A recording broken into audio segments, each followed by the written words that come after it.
Bonjour à tous, bonjour à toutes, bienvenue dans un nouveau Dragon Mag. Metz Handball est à 60 minutes d'une nouvelle qualification au Final Four de la Ligue des Champions. Mais attention, il reste un match retour à jouer et on a bien vu qu'au match aller, ça pouvait taper sévère. Donc il va falloir bien négocier ce dernier virage.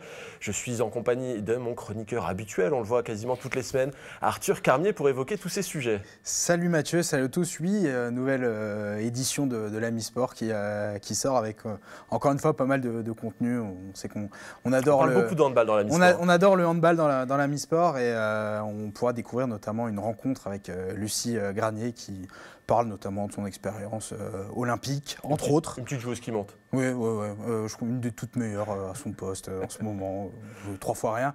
Et aussi une rencontre avec les Bettenfeld, le père une histoire de famille. Et les 3 fils, dont celui qui est en Australie. Une belle saga familiale à découvrir dans le prochain numéro de l'Ami-Sport. Eh ben on va surveiller ça de très près et on en fournira un petit numéro à notre invité du jour puisque nous sommes avec Léna Granvaux sur le plateau. Merci Léna d'avoir pris un peu de temps dans cette semaine que j'imagine chargée pour venir avec nous. Salut Mathieu, bonjour tout le monde. Oui, c'est sûr que c'est très chargé, mais on a toujours un petit créneau pour venir à Dragon Mag et c'est toujours sympa de pouvoir parler un peu de nos aventures. Eh ben on va continuer à en parler. On démarre avec la première mi-temps.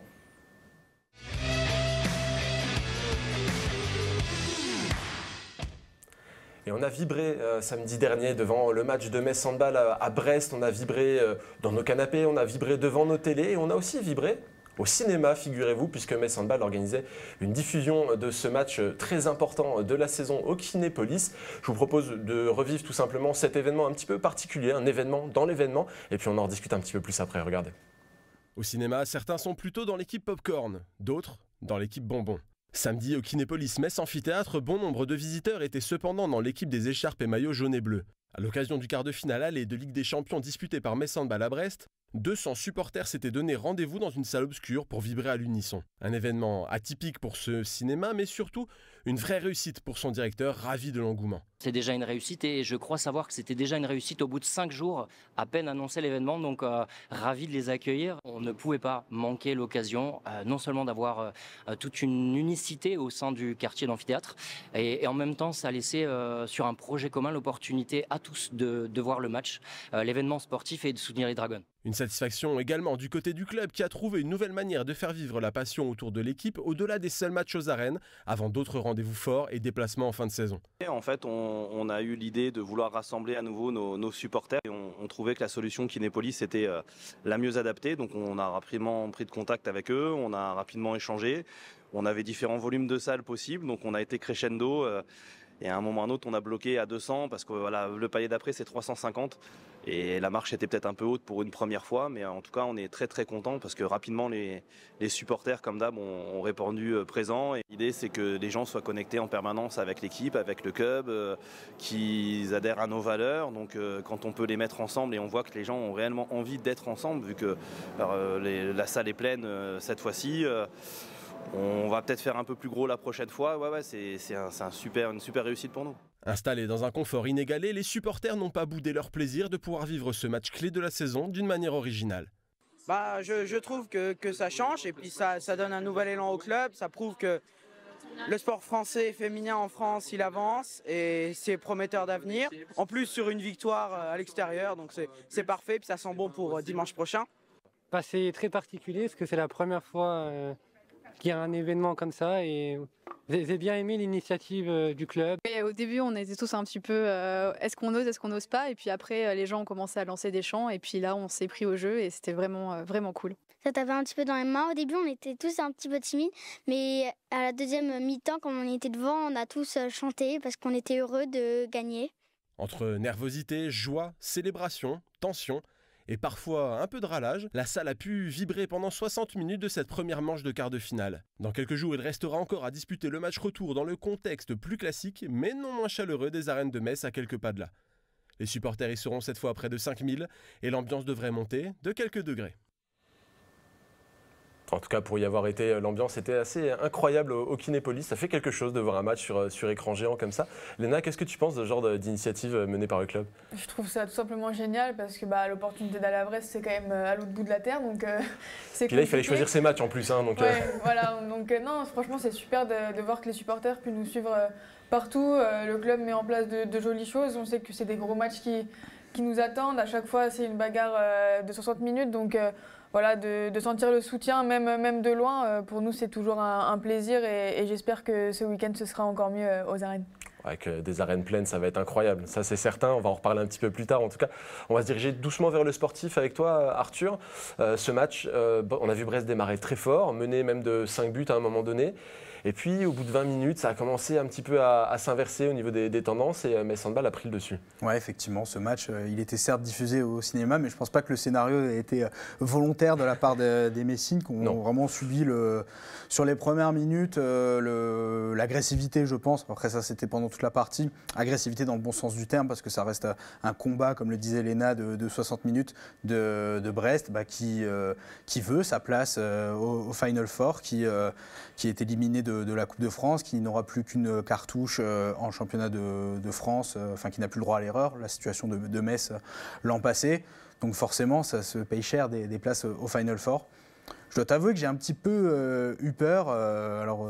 Thierry Weisman aussi, apparemment, d'après une interview qu'il a donnée dans le Républicain Lorrain. Mais après ce retard de 5 buts, j'ai vu énormément de sérénité déjà, de maîtrise, une équipe qui savait qu'elle avait la possibilité, les armes de revenir en mettant bien les choses bout à bout. Et je suis vraiment assez satisfait de voir que Metz Handball a réussi à s'en sortir au final. 3 buts, c'est, je crois, l'avance la plus confortable. Ouais. Si 3 buts, c'est confortable à ce niveau de la compétition, de tous les quarts de finale. Ouais. Donc c'est quand même une vraie prouesse d'avoir réussi à l'emporter là-bas, malgré ce début de match un petit peu délicat. Donc évidemment, il restera 60 minutes. On sait que rien n'est fait. On se souvient de beaucoup de matchs aux arènes de Metz. C'est toujours une saveur particulière, le retour. Brest n'a plus rien à perdre désormais. Donc vigilance plus pour ce match retour.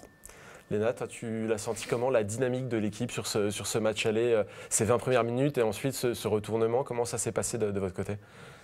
Je pense qu'on était stressés, on jouait avec le frein à main les 20 premières minutes, on se regardait, on cherchait, on a été, je dirais pas surprise de l'agressivité parce qu'on le savait, mais je ne sais pas comment l'expliquer, on était un peu passif sur le début de match. Après, aujourd'hui, on a un collectif qui est très complet, on peut faire des rotations, s'il y en a une qui rentre, le niveau il baisse pas ou voilà, donc en fait on a cette chance-là d'être toujours tout ensemble.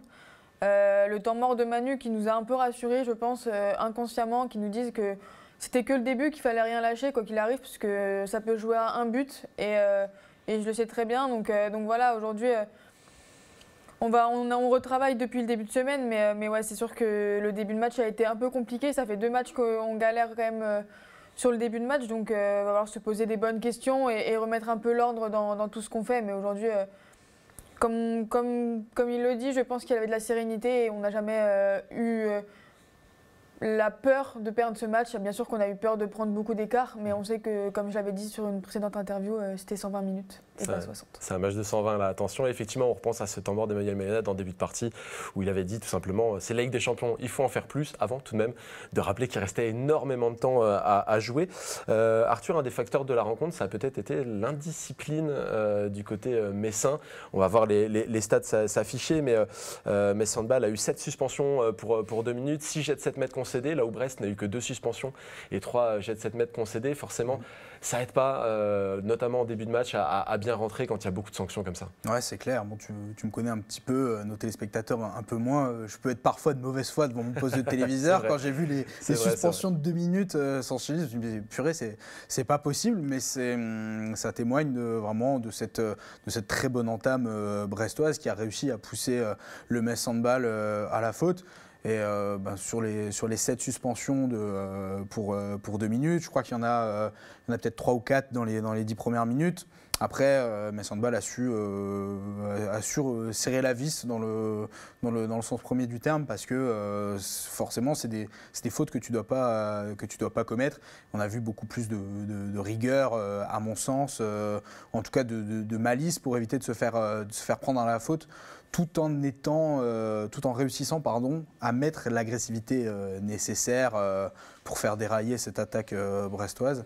Mais c'est vrai que c'est un point qui, je pense, a un petit peu interrogé l'équipe. Léna le confirmera peut-être. C'est rare de voir autant de suspensions dans un si court laps de temps. Ouais, c'est sûr, mais l'avantage, c'est, Léna, tu vas nous en parler, c'est que Metz Handball n'a pas l'air d'avoir vraiment peur de ces situations d'infériorité. On se souvient en Coupe de France, il y avait une double infériorité en première mi-temps, et pourtant c'est la période où Metz Handball a continué à aller de l'avant et à renverser un petit peu la situation.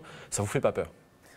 Ça ne nous fait pas peur, mais d'un côté, ça nous embête quand même de prendre ces 2 minutes. Après, aujourd'hui, j'ai regardé le match plusieurs fois et ça fait mal de voir qu'on a été sanctionné autant de fois et de l'autre côté, pas vraiment. Et pour être honnête, il y a des fois où je me dis, bon quand même, mais je veux bien être poussé 3 fois dans l'espace extérieur. Au bout d'un moment, je trouve pas ça trop normal de ne pas être sanctionné et de laisser jouer autant. Après, voilà, c'est la Ligue des Champions, on sait à quoi s'attendre. 2 clubs français qui ont une carte pour aller au Final Four, donc ça va se battre.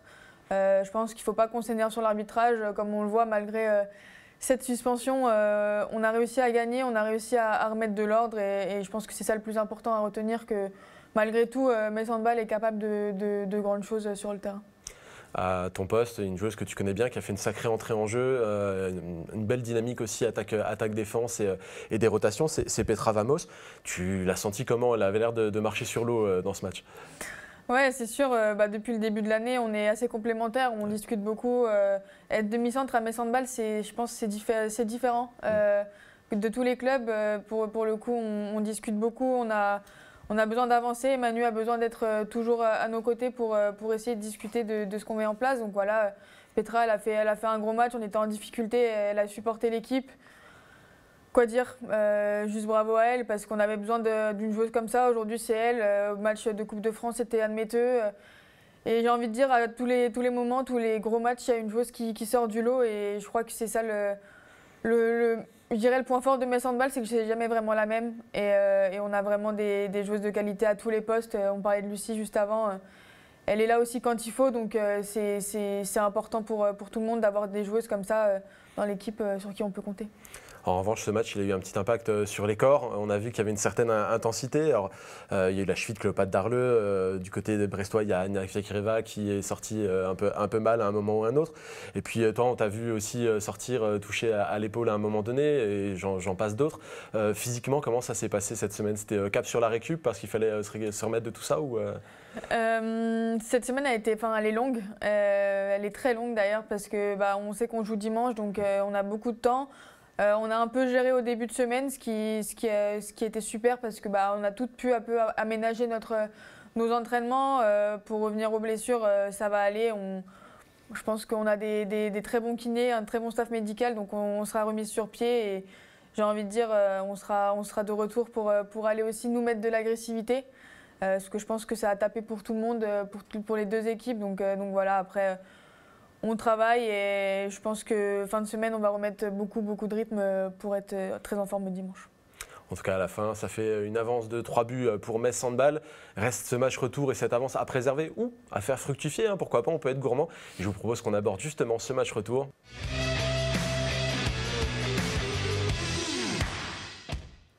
Mardi, Metz Handball organisait une conférence de presse pour évoquer justement ce match retour crucial qui se jouera dimanche aux Arènes. Étaient présents Emmanuel Maynad, Anne-Mette Hansen et Sarah Bouktit. Je vous propose d'écouter quelques extraits choisis et on en reparle ensuite. Regardez. On réfléchit à tout ça. Je veux dire, après, c'est du handball. Donc, une fois qu'on a fait le tour des 46 combinaisons possibles, ou en tout cas les 46 problématiques posées, voilà, on essaie de réfléchir à tout ce que Brest pourrait nous poser comme problème en attaque et ou en défense et du côté du terrain. Donc oui, je les imagine aisément en capacité à tenter des choses. Ils l'ont fait de façon remarquable tout au long de la saison, sur plein de matchs, en sachant, comme elle l'a dit sûrement, qu'ils avaient encore d'autres choses à proposer et ils le sortiront sûrement, ou pas, mais dimanche. So it's the last chance for both teams to do anything before the Final Four. So there's a lot on stake, and Brest can come here and play totally free. They are behind, so they need to chase, and we need to protect everything we can. But I promise you, we go on the field to win the game. So I really hope we can make that happen here. On a une avance, mais on sait qu'en handball, plus 3 en 1 minute, c'est rattrapé. Donc c'est comme si on commençait à 0-0. Et je pense que pour elles, c'est pareil. Elles savent très bien qu'elles étaient à plus 5 en 10 minutes. Donc elles peuvent très bien le rattraper très rapidement. Donc je pense que les deux équipes vont repartir à 0-0. Et ça va être un énorme match. Parce que là, c'est un match, c'est presque couperé en fait. Au final, si on oublie le match aller, parce qu'on sait qu'un match aller, c'est totalement différent. Et on l'aborde d'une manière totalement différente que le match retour. Car on sait qu'il reste encore 1 heure. Là, c'est à la fin du match, le vainqueur, nous de plus 3 forcément, mais en tout cas, le vainqueur du match ira au Final Four. Donc, ça va être un très gros match, je pense. Depuis le début des matchs contre Brest, souvent avec 3 défenseurs sur le dos. Tu peux nous parler de ça? C'est flatteur en vérité. Déjà, oui. c'est vrai que c'est très flatteur en vrai, parce que ça veut dire que forcément, on apporte une attention particulière à mon jeu et à la joueuse que je suis. Donc, c'est flatteur, mais en même temps, c'est chiant en fait pendant le match parce que du coup je peux pas forcément jouer mon jeu. À chaque fois que je touche la balle, on me saute dessus et en plus ça fait mal. Donc c'est un peu relou. Après le but c'est surtout de du coup libérer des espaces pour le reste de l'équipe. Je trouve que sur les matchs de Brest, mon jeu change un peu et je pense beaucoup plus collectif et j'essaie de jouer pour les autres parce que je sais que je suis vraiment un point d'ancrage, d'appui où je vais pouvoir même des fois libérer des ballons pour d'autres.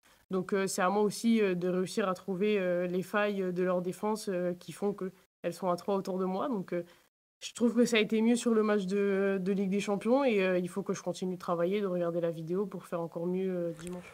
Elena, tu les vois comment, toi, ces 3 buts d'avance? Je sais qu'en conférence de presse la semaine dernière, tu parlais d'une mésaventure que tu avais connue avec Brest quand tu jouais avec Nantes en jouant à Brest, où vous aviez gagné match aller et au match retour, ça avait été très compliqué. Tu as ça dans un coin de ta tête en permanence? Oui, bah, j'ai envie de dire 3 buts, c'est rien. Par contre, je préfère partir avec 3 buts d'avance et pas avec 6. Ouais. Parce que du coup, malgré tout, inconsciemment, quand on part avec plus de 6 buts, on va se relâcher un peu, on va se dire plus 1, moins 1, c'est pas grave. Mais là, du coup, on n'a pas le choix. Et comme on voit sur les images, je pense qu'on repart à 0-0 et on va aller tout faire pour gagner ce match-là. On ne va pas regarder les buts, c'est juste la victoire qui compte pour nous aujourd'hui. Arthur, Lena n'était pas à Metz Handball à l'époque, mais on se souvient de ce match contre Ferencváros où Metz Handball justement avait une avance très confortable et s'est finalement fait renverser. Le club a fait des progrès, a appris beaucoup de choses, je pense, dans cette situation-là et aujourd'hui, ça devrait aussi un peu payer ses fruits. On apprend toujours de ce type d'événements qui arrivent au final une fois tous les 10 ans. La dernière fois que Metz Handball avait on va dire galvauder une avance aussi confortable. C'était en finale de Coupe d'Europe 10 ans auparavant, même un petit peu plus contre Holstebro. C'était pas la Ligue des Champions certes, mais c'est pour un petit peu comparer. Quand on fait les choses de la meilleure des manières, on se prémunit en général de ce type de choses. Mais 3 buts, c'est pas 6, 7, 8, 9, 10 buts. Bon, c'est pas très sorcier ce que je vais dire, mais c'est des belles additions en tout cas. C'est quand même pas grand-chose, mine de rien, parce que au gré d'un bon début de match d'une ou de l'autre équipe, cette avance, elle peut s'accroître ou alors fondre en un rien de temps. Donc je trouve que les discours disant que c'est un nouveau match qui démarre et qu'il faut le jouer pour le gagner, c'est la bonne démarche à suivre pour ne pas se faire surprendre justement. Parce que ce match-là, c'est pas impossible que Brest le gagne d'un ou deux buts. Hein, et ça ferait amplement le bonheur de Metz Handball. Peut-être à 99% si on est tatillon et qu'on veut gagner, qu'on veut absolument tout gagner. Mais il ne faut pas partir dans cette optique de gestion. Ce n'est pas possible au handball. On ne peut pas mettre le bus devant la cage de Cléopâtre Darleux et ne pas jouer son jeu. Alors c'est un match qui sera, je pense, différent de ce qu'on peut voir habituellement. Encore que pas très différent de l'aller, où ça s'est beaucoup tapé dedans, si vous me permettez l'expression. C'est surtout en Ligue des Champions. Bon, Metz a quand même eu pas mal de sanctions de 2 minutes à l'aller, mais en général, on laisse un petit peu plus jouer, on est un peu plus permissif. On laisse au final les joueuses décider du sort du match, et ce sont des vrais combats. C'est pour ça que ce sont les matchs les plus palpitants à suivre dans une saison de club.